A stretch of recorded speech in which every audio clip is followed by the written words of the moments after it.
اگر تم دعوت پر مجتمع ہو اور دعوت پر قائم ہو تو اللہ تمہاری مدد کرنے والے ہیں. ان تنصروا اللہ ینصرکم ویثبت اقدامکم. اللہ تعالیٰ تمہاری مدد کریں گے تو تم دین کی مدد کرو گے. اس زمانے میں لوگ دین کی مدد اس کو سمجھتے ہیں کہ بیواؤں کو خرچہ دے دو، یتیموں کو ان کی پرورش کر دو، بیماروں کے لیے دوا دارو کر دو، کہیں یتیم خانے تعمیر کرا دو، کہیں کنواں کھدوا دو. اللہ نے پیسہ دیا ہے کہیں مسجد بنا دو، اللہ نے کہیں پیسہ دیا ہے کہیں مسجد بنا دو، کہیں یتیم خانہ تعمیر کرا دو، کہیں فری کا اسپتال بنوا دو. اس زمانے میں مسلمان کی ضرورت پر مال خرچ کرنے کو دین کی نصرت سمجھ رہا ہے. اس زمانے میں مسلمان کی ضرورت پر مال خرچ کرنے کو دین کی نصرت سمجھ رہا ہے. حالانکہ مسلمان کی ضرورت پر مال خرچ کرنے کے لیے غیر مسلم بھی کام کر لیتے ہیں. بے شمار غیر مسلم ہیں مالدار جو مسلمانوں پر باقاعدہ مال خرچ کرتے ہیں. یوں نہیں کہتے کہ ہم مسلمان پر خرچ نہیں کریں گے. بے شمار غیر مسلم دنیا میں ہیں جو مسلمانوں پر مال خرچ کرتے ہیں. تو اگر مسلمان پر مال خرچ کرنا ہی دین کی نصرت ہے تو کیا غیر مسلم بھی دین کی نصرت کرے گا؟ کہ نہیں، غیر مسلم دین کی نصرت نہیں کرے گا. غیر مسلم مسلمان کی مدد کر سکتا ہے، غیر مسلم مسلمان کی مدد کر سکتا ہے، لیکن غیر مسلم اسلام کی مدد نہیں کرے گا. اس سے معلوم ہو گیا کہ مسلمان کی مدد الگ ہے، اسلام کی مدد الگ ہے. مسلمان کی مدد الگ چیز ہے، اسلام کی مدد الگ چیز ہے. مسلمان کی مدد الگ چیز ہے، اسلام کی مدد الگ چیز ہے. اسلام کی مدد یہ ہے کہ اللہ کے بندے اللہ کے دین میں داخل ہوں. یہ اسلام کی مدد ہے. میری بات توجہ سے سننی پڑے گی. بہت آدمی سوچتا ہے کہ اگر میں نے اللہ کے راستے کی نقل و حرکت پر اور خود مال خرچ نہیں کیا تو کیا بات ہے. بیواؤں پر، یتیموں پر، مسکینوں پر اور خیر کے کام پر مال خرچ کرنا، یہ بھی تو دین کی نصرت ہے. اس پر مال خرچ کرنا کہ اللہ کے بندے اللہ کے دین پر آ جائیں. اس پر مال خرچ کرنا اللہ کے بندے اللہ کے دین پر آ جائیں. اس کا رخ نہیں ہے. میں نے عرض کیا اللہ تعالیٰ کی مدد سے کام ہوگا اور اللہ تعالیٰ کی جو نصرت ہے وہ دین کی نصرت کے ساتھ ہے. دین کی نصرت یہ ہے کہ تم ایک ایک کو دعوت دے کر اللہ کے فرائض کی طرف لاؤ. اللہ کے فرائض کی طرف لاؤ. ایک ایک امتی کو اللہ کے فرائض کی طرف لاؤ. یہ دین کی نصرت ہے، یہ اسلام کی نصرت ہے، یہ اسلام کی نصرت ہے.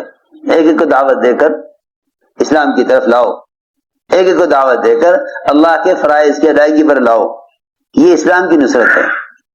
تم کسی غریب کے کام آ جاؤ، تم کسی فقیر کا گھر بنوا دو، تم کسی بیمار کا علاج کرا دو، اس کے لیے تو مسلمان غیر مسلم سب برابر ہیں.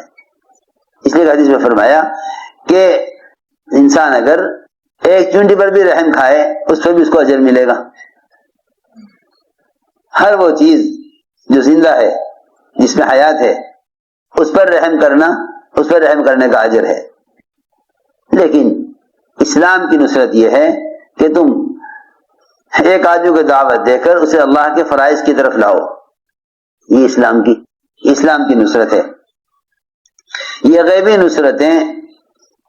نصرت انفرادی دعوت کے ساتھ ہے. یہ غیبی نصرت انفرادی دعوت کے ساتھ ہے. ہم گشت کو بہت معمولی سمجھتے ہیں، لیکن اتنی قوی چیز ہے گشت. اور انفرادی دعوت اللہ کی ایسی مدد لانے والی ہے. اللہ اکبر. حضور اکرم صلی اللہ علیہ وسلم خود دعوت دینے گئے.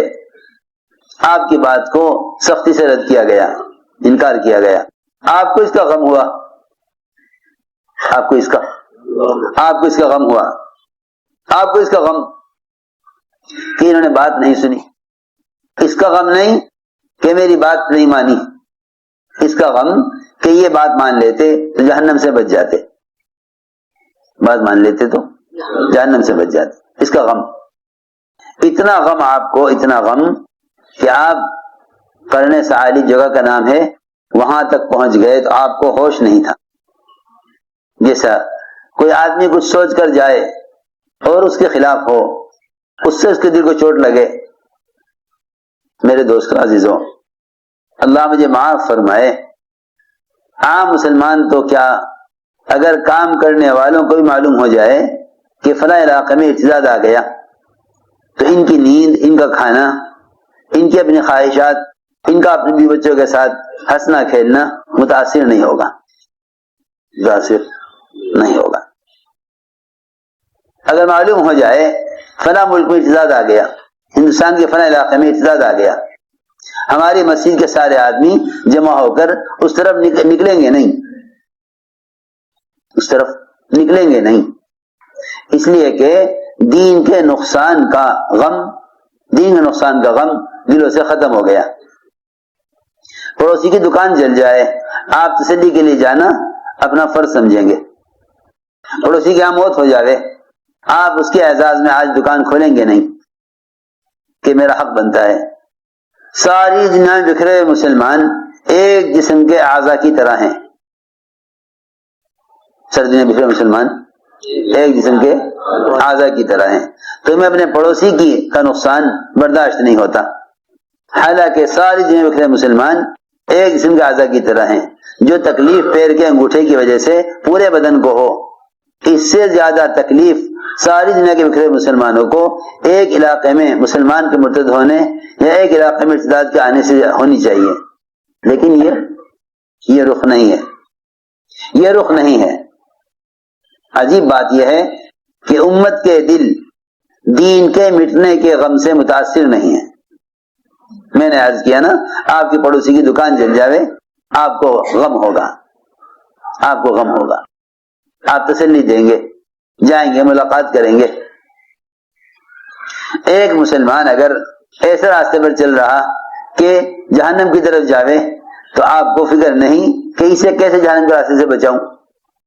ابھی تک ہمارا گشت اس بنیاد پر نہیں آیا کہ سب سے زیادہ اللہ کی رحمت کے اور مدد کے متوجہ ہونے کا سبب انفرادی دعوت ہے۔ دھیان سے سننا بات، سب سے زیادہ اللہ کی رحمت کے متوجہ ہونے کا موقع عمومی گشت ہے۔ کیا ہے؟ عمومی گشت۔ عمومی گشت جو ہے وہ اصل میں انفرادی دعوت ہے، وہ اصل میں انفرادی دعوت ہے۔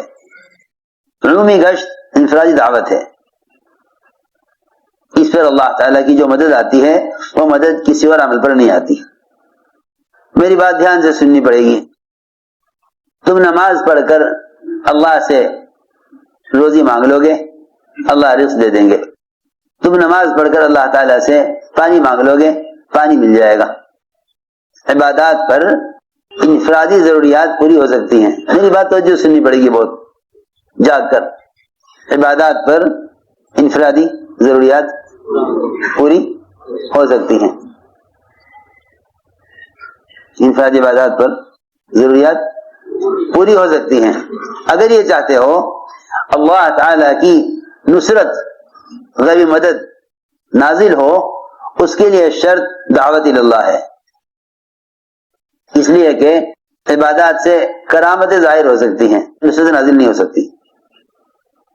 اگر آپ کی نماز سے، آپ کی نماز پر اللہ کی طرف سے کھانا اتر آوے، پانی نہ ہو، زمین سے پانی ابل آوے، تو یہ کوئی بڑی بات نہیں ہے، یہ کوئی بڑی بات نہیں ہے۔